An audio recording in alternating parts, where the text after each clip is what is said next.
Yo, what's up, Chris TV? Welcome back to my channel, guys. Guys, meron na tayong guys, nakita itong mga lagayan na maliliit.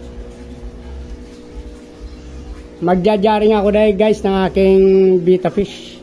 Nilagyan ko na yung, guys, ng asin unti-unti. Haluin lang natin yung asin, guys. Haluin natin. Nilagyan ko ng mga isang patak ng asin.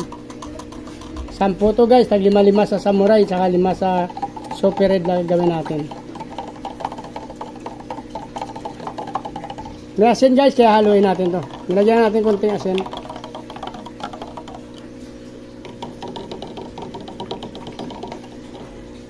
Prepare natin to, guys, kasi ang mga malalaki ng konti doon, mga jubi na. Lagyan na natin dito, guys.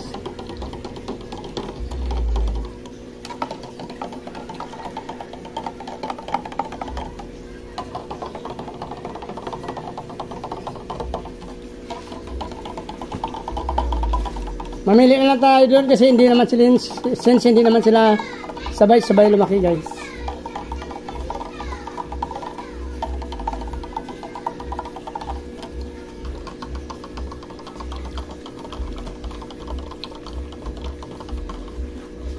Sorry, guys, hindi na nakapag-intro na maayos. Good morning, guys. Magjajaring tayo ng ating mga bita.